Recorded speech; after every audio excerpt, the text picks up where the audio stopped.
IE. Showers will be widespread and heavy tonight. There's also a risk of hail in northern areas. Minimum temperatures of 5 to 8 degrees. And now you're up to date on News Talk. The Newsround on Off the Ball. With Gillette, we don't just play the game, we change it. Gillette, made of what matters. This is News Talk.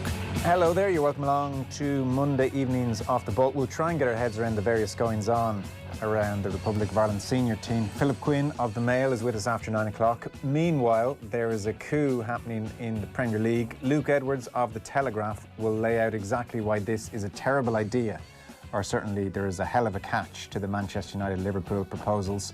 Ronan O'Gara is with us for Monday Night Rugby. Ben Healy, Munster 10 jersey, clutch kicks. We felt Rog could give us a few insights. And once again this year, the dual player is facing numerous fixture clashes. The Camogie Association and the Ladies Gaelic Football Association cannot seem to get to grips with this issue. Cork's Libby Coppinger is with us at 7:30. Text numbers 53106. We're at Off the Ball on Twitter. Richie McCormack, good evening to you. Happy Monday, Joe. Happy Monday to you. Adrian Barry, hello. Evening, Joseph, Richie. I would think, Adrian, Stephen Kenny is just afraid to answer his phone right now. Oof. It's not getting any better, is it? No. What are we going to do? I don't know. It's all very messy. Obviously, Richie's going to bring us the details in a moment, but certainly a second Republic of Ireland player has tested positive. It would seem there are no close contacts. Obviously, 4 players were deemed to be close contacts of the first failed test yesterday. So there is some good news amidst the very bad news. But whatever bubble was there in Republic of Ireland camp, it has been well and truly burst. Yeah, the close contacts thing is an odd one, isn't it? Like, I mean, you just look at the game at the weekend or any games really, and like close contacts within the squad, everyone's a close contact, aren't they? Like, you know, opposition players.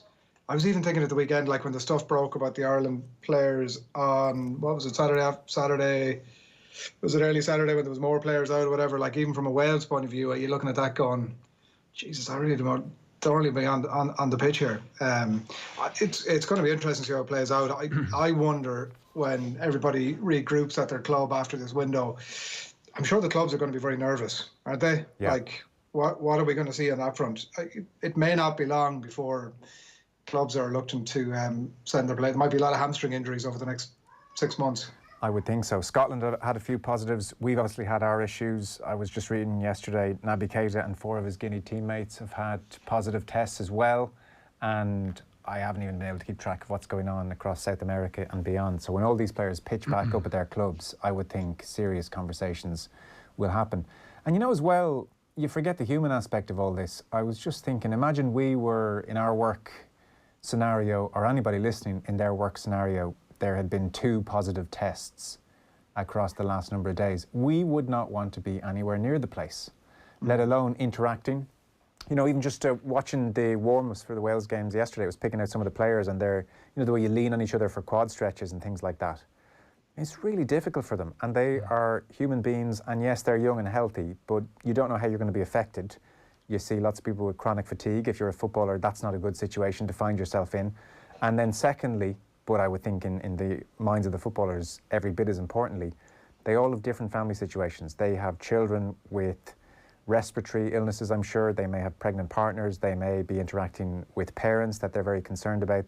And they're caught in this. And it's madness. I mean, if I was a player having to get on the flight to Finland right now, whereas Gary Owens outlined yesterday, there's just no way to have people 2 meters apart. It's impossible.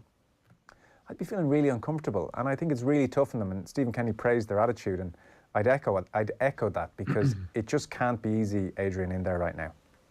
Well, I think that Stephen Kenny was asked about that in the press conference yesterday by Nathan, if I'm right, and it was interesting to. His response was interesting in what he didn't say, I suppose. It looked as if he was quite uncomfortable with the question and probably felt really only in one way. I think that probably what needs to happen when this window draws to a close is a look at the numbers, like in terms of how they compare with, because it is more straightforward to maintain the bubble within your club.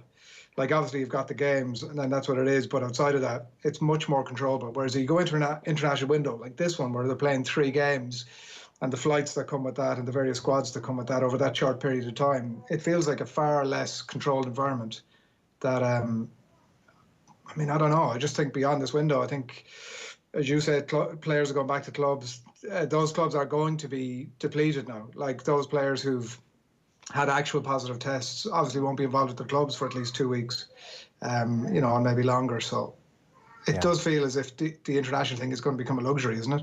Which is not great. Yeah. What do you think, Rich? Yeah, what we're going to see is players returning as well. We have to take this into account. Players are going to return to their clubs. Their clubs are going to test them, and then they're going to show positive. So that's going to be the main story, I'd imagine, once we get the international break out of the way. As you mentioned there, like the players are operating in these bubbles and operating within these green travel zones that the Department of Foreign Affairs and Department of Health here in Ireland have allowed the squads to travel within. But again, with that, like you can't guarantee that every square inch of the hotel, for instance, that they're all camped up in, be it in Bratislava or be it in Helsinki or wherever they're going to pitch up again next month, is going to be 100% COVID free. Like these bubbles, sadly, are permeable, and everybody is going to be affected by this. And we've already seen international football. Like you look at the windows that Stephen Kenny has had to operate within, and every international manager has over the course of the past couple of years. The club game has already exerted its power over international football to the degree that there isn't these week long build-ups that the likes of Jack Charlton and their ilk used to have with Ireland setups to instill their style of play upon squads. They've got very small windows, and that's because the clubs had agreed with international federations that they're only going to release players for a certain period of time. That period of time is going to come under further pressure now when they go back and they have to deal with the living in a COVID world, and their players coming back from all points of the world after a week and a half away with positive COVID-19 tests, which are going to have a knock-on effect on the squad. If one person has it, they don't get tested in time, knocks on to another. This unfortunately is going to keep rolling, and I'm struggling to see any way around avoiding it, bar the screeching to a halt of everything again, and we don't want to go there. No, we sure don't. Let's kick off Richie McCormack's news round. It is with thanks to Gillette. We don't just play the game, we change it. Gillette, made of what matters. And you are starting, Richie, with that second positive test in Ireland camp. Yeah, we're awaiting full confirmation of this from the FAI tonight, but it is reported that a second Republic of Ireland player has tested positive for COVID-19. The squad were all tested after yesterday's goalless draw with Wales in the Nations League at the Aviva. Stephen Kenny was without 7 players yesterday due to COVID-related absences. 2 of those, Aaron Connolly and Adam Ida, have since returned to the squad. Connolly, the later of the two, just this morning, having missed the last 2 games. Connolly and Ida given clearance from the HSE to return after their close contact with which they were supposed to be in contact with turned out to be a false positive.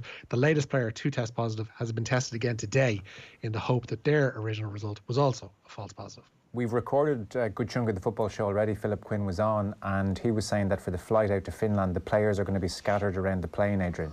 So there was much talk of Ida and Connolly going to the back and sitting around officials, one of whom had a false positive. And then on the flight back, when everybody obeyed the rules, 1 positive test took out 4 players. So Gary Owens hinted at this yesterday. Philip Quinn confirmed it this evening that on the flight out to Finland, the players will be scattered away from each other. So if one turns out to be positive, he won't take out 2 or 3 with him. Yeah, that makes total sense. Like logistically, there was a big conversation, and I know that you were obviously talking to Gary Owens yesterday, but the big conversation about the spacing around the plane and how it was bad luck. But like, even regardless of it being false positive, they just shouldn't have been sat in that proximity. So whatever they can do to alleviate that, like just go ahead and do it. And you expect, like, scattering them around the plane when there's nobody else in the plane makes total sense. Like, put as much 2 meters between people, I think, as you possibly can. Like, I don't know. I was listening to a travel journalist the other day talking about numbers of people on flights, and I guess it depends on the route, but like it seems as if she was saying that there was like 1 flight, I don't know, it was between Ireland and Italy, wherever it was, there was 1 person on it. So, and you also assume Manchester, yeah, I heard the same piece. Yeah, that there's not, like Manchester should be, you would think would be one of the busiest routes, but you think that if that's the context, then there's no reason not to space them out. I think the biggest shame, Joe, for me is that, and like, look, this is not a matter of life and death at this point, but it was so encouraging looking at that team on Saturday as it was on the previous Thursday. That was it Saturday? Sunday. Yes. I was that encouraged by it. I forgot what day it was. But it was they were really good to look at. Like, and when you consider the amount of players who were absent from the team, how good would we have been, or how good would we have looked if we'd had a bit of a cutting edge maybe there's nobody that can give us a cutting edge up front, but I think, like, I'm really enthused away from the other stuff. I'm really enthused by looking at that team and what we might become over the next couple of years. Yeah, That's generally a very good sign, because when you look at the amount of chopping and changing that's gone on, not only between Thursday and yesterday, but also in the 2 games that preceded that, and the Slovakia game included as well, like, to be able to chop and change, and yet the performances have been on the gradual upswing during the course of those 4 games so far. That's like hugely encouraging. That's a sign that whatever Kenny, Andrews and Duff are trying to instill into that squad, that it's really going in. And if he does happen to come across a time when he's able to field a steady 11, or the 11 that he'd wish to choose going into a match, then, you know, those goals will eventually come. They will come. Yeah. I think it's just a case that is going to happen. It's just a case of when, unfortunately. Yeah, law of averages, those chances will be finished eventually. Like, Conor Heron won't miss that for the next 99 times, you would think. I agree with you. I'm pleasantly surprised at how quickly the players have got to grips with the new approach. I had thought this would be 5, 6, 7, 8 games before we'd see any kind of really decent, coherent football breaking out, but it's been almost immediate. That's really positive. By the way, on the flight situation, Adrian, just so I'm making myself clear, I may not have, the players are going to be scattered around the plane, but there'll still be 53 people on board, so they will still be within 2 metres of others. It just won't be other players. So if an official has it and is next to a player, the player is still in trouble. It's just, we won't have the situation on like we had on the way home from Bratislava, where the players are all together, so when one gets it, 4 around them are also out. So it's still not ideal. Like Gary Owen said yesterday, they would need 4 planes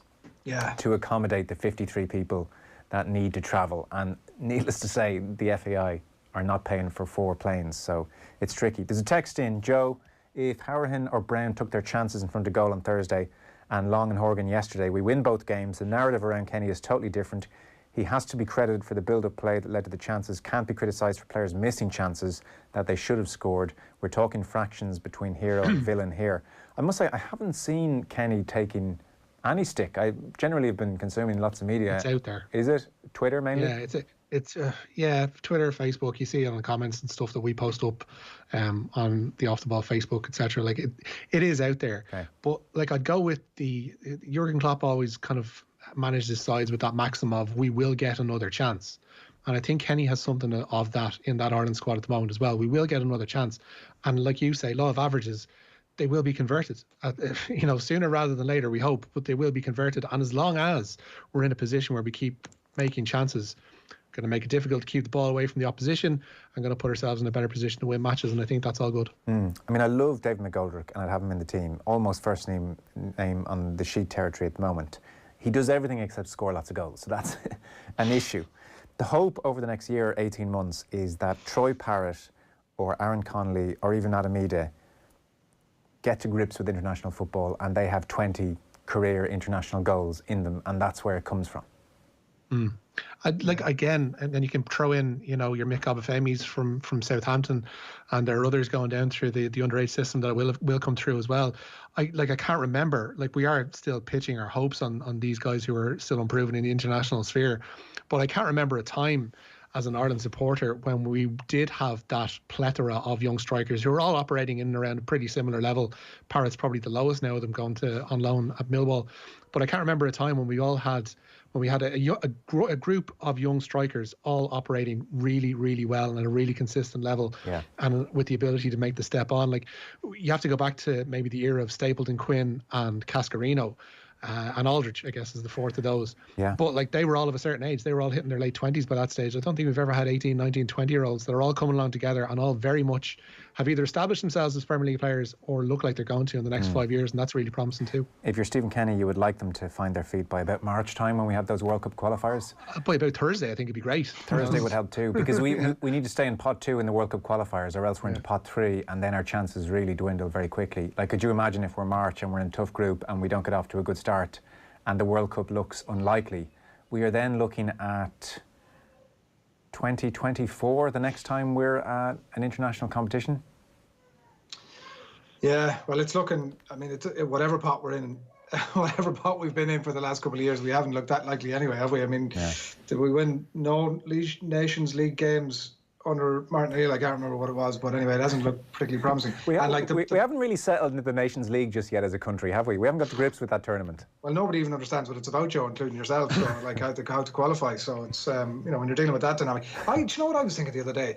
Imagine if you surveyed all the players who compete in the Nations League, how many of them do you think would accurately tell you how it works? Oh, none. Like, it's literally zero. There's got to be one stato per squad, I think, that probably really does get it and maybe instills it to one or two around him. But he bore them.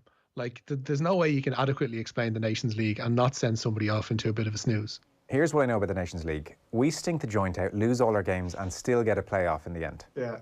That's the gist. That's the way it seems to be operating. It's a qualifying tournament where more people than enter it qualify for the tournament. It's phenomenal stuff. But look, I don't know the point about the and I know Roy Keane was talking about it today too, wasn't he? About we need somebody to put the ball in the back of the net. Like we said, when Robbie Keane retired, we said we would talk about this until we get somebody new, but it's inevitably the thing that keeps coming up. And the point about other people chipping in with goals is great, and it's all fine and well, but other people chipping in with goals should only really be a conversation when you've somebody lashing them in with some sort of regularity. Like, it's not the thing that you want as your main goal threat. Yeah. You need somebody or a couple of people who can be scoring you goals. We're not alone. We're not alone with the problem of not having an out-and-out striker who isn't a regular scorer. Like it's happening pretty much around Europe and around the world. If you don't have a Zlatan Ibrahimovic or a Cristiano Ronaldo, you're kind of, and that's what Robbie Keane was to us. He was the guy who, when all else fails, that guy will probably score. And they don't grow on trees, and they don't grow on trees not just for Ireland, but they don't grow on trees across Europe. Italy have had problems over the course of the last decade finding their out-and-out main striker. The Dutch have had the same, and they've managed to find themselves pretty successful. Maybe not so under Frank de Boer, but it's a Europe-wide thing. It's a worldwide thing. So let's keep things moving then. News of Jordan Larmour. Yeah, he's going to miss Ireland's entire autumn campaign, unfortunately. Leinster have confirmed that the fullback will undergo a procedure this week after suffering a dislocated shoulder in the game against Benetton on Saturday. No time frame has been placed on his recovery. Ryan Baird is also a doubt for those games with Italy and France. That's after sustaining an adductor injury. Former Ireland international Alan Quinlan told this morning's OTB AM that the break might just give Larmour time to get his body right for a potential Lions call-up next summer.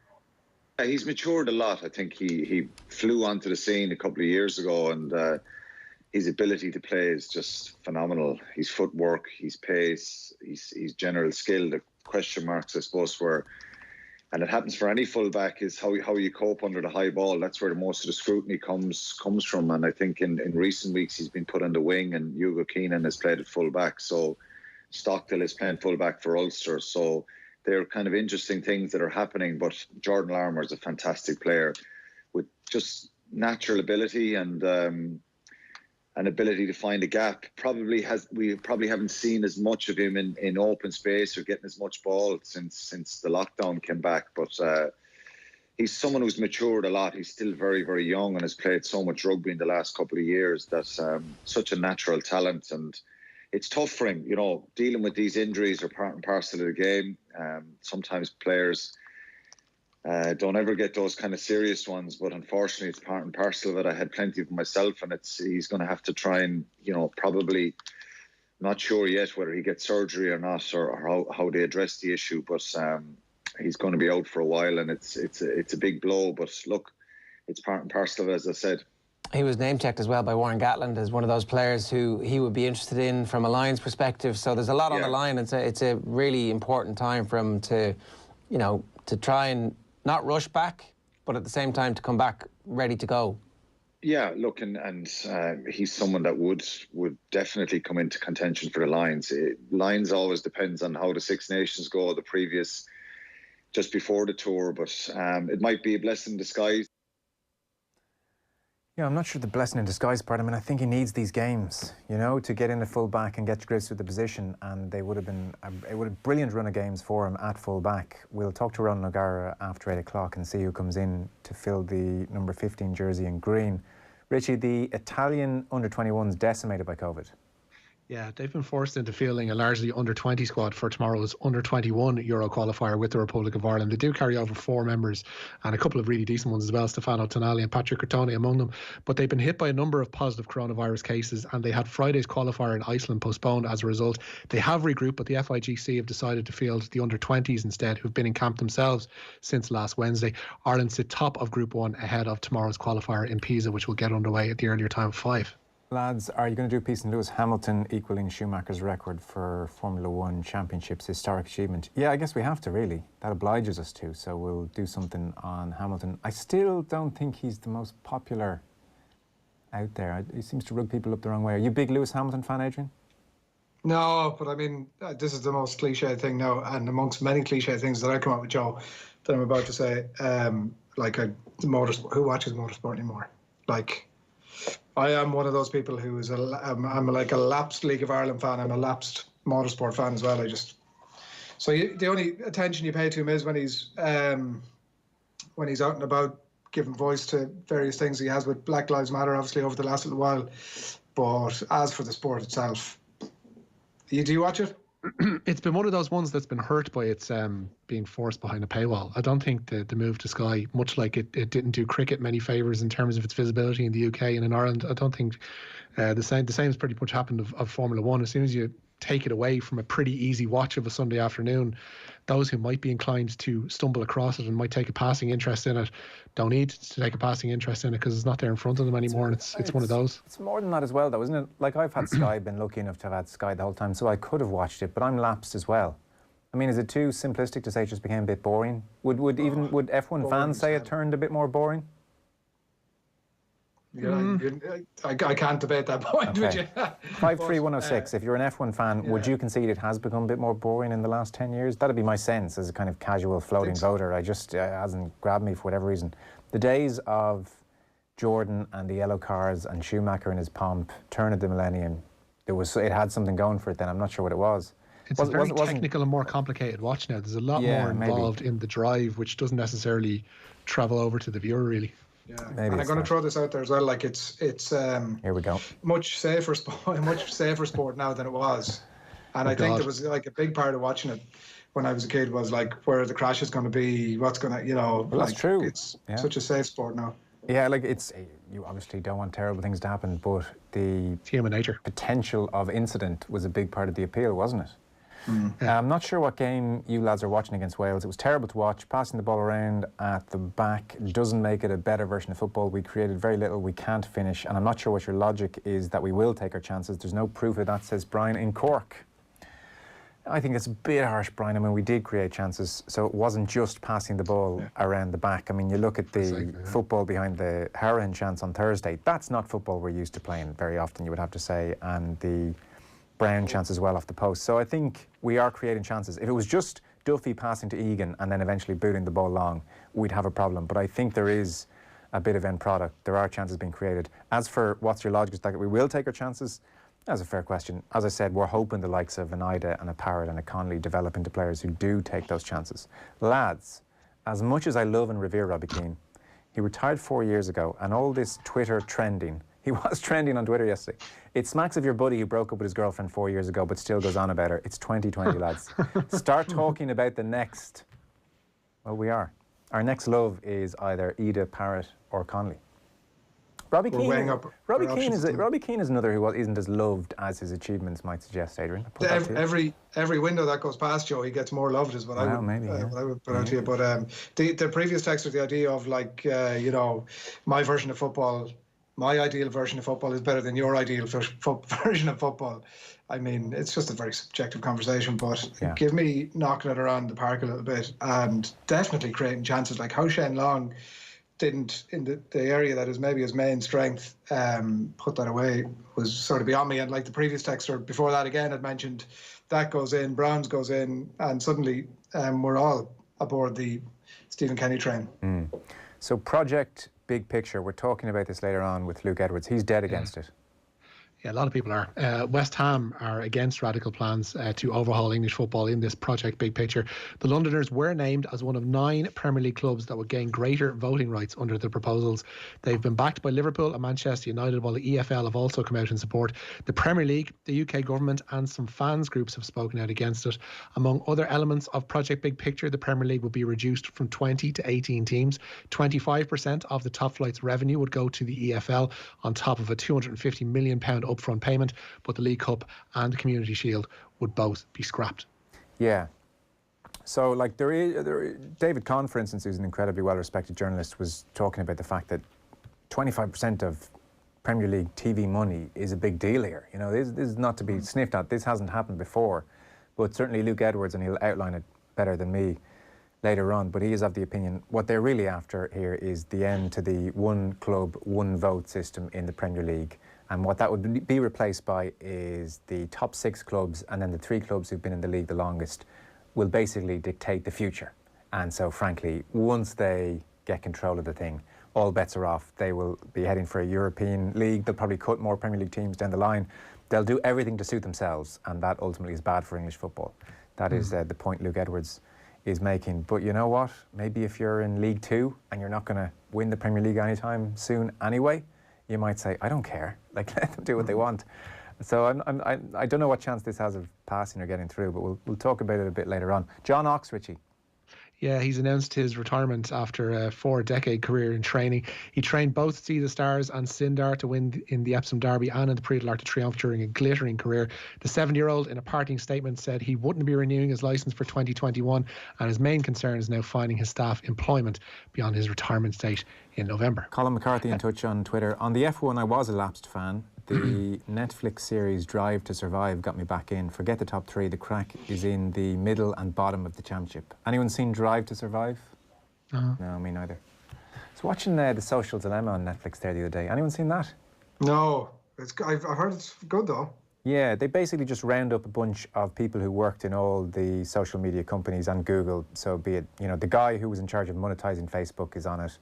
The bloke who came up with suggested videos on YouTube is on it, you know, and they're basically all to a person saying, yeah, this thing is awful. It's awful, awful, awful. It's so cynical. They talk about it in terms of, like, one of them says it's inhumane what we're subjecting humans to, the way we've configured these things. So it's largely, one, just how addictive they are and how cynical that all is. And then secondly, just the extent to which they're unregulated. So basically, you know, bad actors on the world stage can say, let's destabilize a country's democracy, name a country, and for whatever reason they want to do it. They can flood Facebook, everybody's Facebook, with fake news. You know, foreigners are the reason X is happening, or, you know, whatever way they want to agitate it. And within 6-7 months, you can start seeing the effects of it. And it all just, you know, the full picture was, by the end of it, you're like, his phone is staying downstairs when I go to bed, for starters. You know, one guy had a line in it, he's like, let's be honest, the question to ask yourself in the morning is, do you check your phone before you pee or while you pee? Because they're the only 2 options. Good shout. Yeah. You're pretty prolific on the old Twitter machine, Joe, so I'm sure that's... Are you saying you're going to be less prolific now? Is that what Joe Molloy's followers, at Molloy Joe's followers can expect? I tweet about twice a week, I would say. Yeah, Joe's pretty quiet. I'm quiet. Yeah. I'm quiet. Yeah. McCormack it's there... Just generally a Sunday evening. McCormack there has a problem. I'm not as active as I once was. No, Jesus, no. But I do feel like I don't have an addictive personality, I would say, but I definitely do feel addicted to it. Like, I crave it. You know, I crave it. I absolutely, you know, if I'm watching the Ireland match the other night, I would say it's very possible I checked my Twitter every 1 to 2 minutes. Just a quick refresh. I 100% agree. I've between social media, email, and I've become addicted during whatever we call this thing now, to words with friends. Those 3 things keeps me busy, Joe. Yeah. No, it's like the pull is real. I've started leaving the phone downstairs at night time now, and at least half a dozen times before I fall asleep, a part of me is just, I'd love to just check my phone. I'll be back in a minute. Just go to the toilet. Yeah. Did you hear something? I will go down and check. I've an update here from the FAI, Joseph. Sorry, yes, Richie. I have an update from the FAI. Yeah, the FAI say they can confirm that a member of Stephen Kenny's Ireland squad has returned a negative result from a second COVID-19 test today after returning a positive result from a UEFA test undertaken on Sunday. The player, who can't be named at this time, the FAI say first received a positive result from the UEFA testers on Monday morning in the latest round of UEFA testing for COVID-19 ahead of the game against Finland. The FAI medical team then organised a second test for the player, which returned a negative result this afternoon. The player will be retested as soon as possible before the games and for the team's flight to Finland on Tuesday morning. The HSE and UEFA have been informed of this result. The latest issue follows confirmation by the HSE on Sunday that a staff employee who was tested positive in a UEFA test in Bratislava on Wednesday, a test later deemed to be a false positive result, is now COVID-19 free. Wow. So, UEFA testing bad, FAI testing good. I was just going to say, so this was a UEFA test carried out, and that... After the game, yeah. After the game, and that returned a positive, and now there's been a non-UEFA test which has shown it was a false positive. Exactly, which is the same sequence of events that befell this FAI employee who was a positive when they arrived in Bratislava but wasn't by the time they got home. Because I read it was Slovakian health authorities who carried out the test on behalf of UEFA. That'd make sense. I don't think there's UEFA medical officials necessarily there. They probably have a standardised test that they and a standardised testing procedure and a standardised testing equipment, etc., that they would use and that the locals would administer. So but this is a route it's ongoing now. Yeah, if it was a test in Dublin, I would have thought that's carried out by the HSE. We'll get on to the HSE and check if they carried out the test. I doubt it's some UEFA lad pitching up with his briefcase. No, and the difficulty is now as well, like if you get a positive that they then think is a false positive and then they're getting a negative, is that a false negative? And then they'd have to do it again, and how sure can they be? That's why they're doing this now. This player's now getting a third test and everything's delayed heading over to Finland because of it, because they don't know essentially what is the false positive and what's the false negative now. Yeah, so they have to do a decisive one now. They've had a positive, which has turned out to be false, and now they need to do another test. This is 3 and in, essentially. 3 and in, yeah. Best of 3 is kind of what they're at. Yeah. I've never heard of this outside of... is there much of this? Because I haven't heard of it outside. 1 in 500, Adrian. Right. 1 in 500. Oh, well, I had a GP laugh off essentially a negative test that I got from COVID, which is great to hear. I went over with a separate thing recently. I said, "Oh, it's okay. I tested negative for COVID like literally last week," and she goes, "Sure, 1 in 5 could be a false negative." I was like, "Well, that's heartening. Thanks." 1 in 5. This is the world in which we live in. Yeah, I think that was the number she gave. She said a certain percentage of them are false negatives. So here we are. We got to wrap things up. So there's actually loads we didn't get to. Nadal, 13 French Open, Lakers, NBA champions, Davy Russell, Jack Kennedy injured, Gordon Darcy in the Rugby Players Hall of Fame, and Sunita Puspor has done it again. Yeah, we're planning to try and get her on the show tomorrow. Sunita, check your phone. We're going to be in touch. So, Richie, thanks very much for that. Cheers. Cheers, lads. Adrian Barry, always a pleasure. Thank you, lads. We're talking about the ongoing strife now between the Lady Gaelic Football Association and the Camogie Association. That's next. I'm sorry, you can sit there and look and play with all your silly machines